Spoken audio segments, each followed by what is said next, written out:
আমরা তো আওয়ামী লীগ সরকারের খুব সমালোচনা করতাম, বলতাম আওয়ামী লীগ সরকার নাকি দেশটায় ভারতের কাছে বিক্রি করে দিয়েছে। আমরা বলতাম আওয়ামী লীগ সরকার ভারতের গোলামে পরিণত হয়েছে। আমরা বলতাম আওয়ামী লীগ সরকার মানে আমাদের দেশটাকে ভারতের একটা অঙ্গরাজ্যে পরিণত করেছে, বলতাম তো না? এই যে আমরা বলতাম, বলার পরেও কখনো কি ভারত তাদের স্বাধীনতা দিবস অথবা অন্য কোনো জাতীয় দিবস আমাদের এই জাতীয় সংসদ প্রাঙ্গণে করার সাহস পেয়েছে অথবা আমরা করতে দিয়েছি? যদি ধরেন তো একটা কথা, যদি হতো, যদি আমাদের এই দক্ষিণ প্লাজায় আওয়ামী লীগ আমলের কথা ধরেন, এখনকার আমলের কথা বলছি না, আওয়ামী লীগ আমলের কথা, যদি তারা এখানে একটা অনুষ্ঠান করতো তাদের জাতীয় দিবসের, তাদের স্বাধীনতা দিবসের, সারা দেশে কি হতো? এই জামাত ইসলাম, এই বিএনপি অথবা অন্য অন্য রাজ্যে এই বামপন্থীরা তারা কি করতো?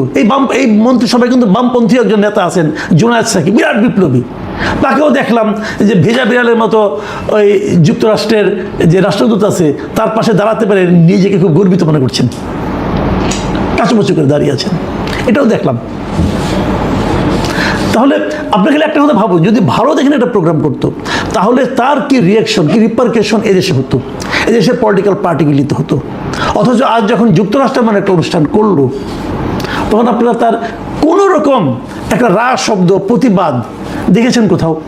কোনো একটা পলিটিক্যাল পার্টির মধ্যে দেখেছেন? কেবল আমাদের যে স্বাধীনতা, আমরা আজকে বাংলাদেশ হয়েছি, এই স্বাধীনতার সময় আমাদের যে যুদ্ধটা হয়েছিল, যেটাকে আমরা মুক্তিযুদ্ধ বলি, সেই যুদ্ধের সময় যুক্তরাষ্ট্রের ভূমিকা ছিল আমাদের মুক্তিযুদ্ধের বিরুদ্ধে। যুক্তরাষ্ট্র এবং চীন উভয়েরই ভূমিকা ছিল আমাদের মুক্তিযুদ্ধের বিরুদ্ধে। চীন তো আমাদের স্বীকৃতি দিয়েছে আমাদের দেশ স্বাধীন হওয়ার 3 বছর পরে, 3-4 বছর পরে।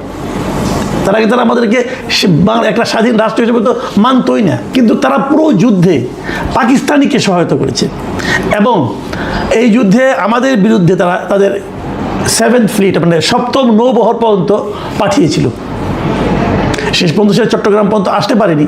অনেকে অবশ্যই এবার দেখলাম ফান করে বলছেন যে আজকে থেকে 55 বছর আগে তারা যে 7ম নৌবহর পাঠিয়েছিল এটা এবার এসে ঠিকঠাক মতো পৌঁছেছে।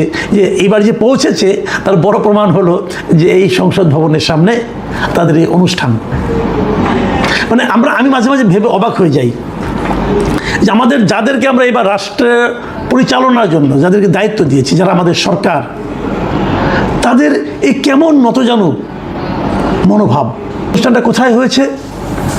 বাংলাদেশের যে জাতীয় সংসদ ভবন শেরেবাংলা নগরে, তার দক্ষিণ প্লাজায়, জাতীয় সংসদ ভবনের দক্ষিণ প্লাজায় আমার জীবনে আমি কোনোদিন দেখিনি যে অন্য একটা দেশের স্বাধীনতা দিবস উদযাপিত হয়।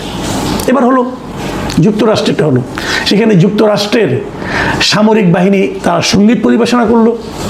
সেখানে যুক্তরাষ্ট্রের পতাকা ছিল, বিশাল ঢাউস একটা পতাকা ছিল, সেই পতাকা পথ করে উড়েছে জাতীয় সংসদের দক্ষিণ প্লাজায়।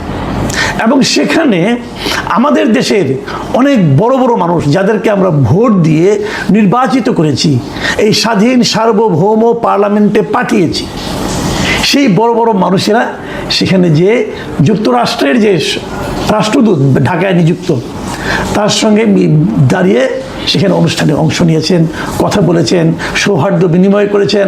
এবং যুক্তরাষ্ট্র আমাদের কত বড় বন্ধু, যুক্তরাষ্ট্র সারা দুনিয়ার জন্য কত ভালো একটা দেশ, সেটা তারা গদগদ ভঙ্গিতে প্রচার করেছেন।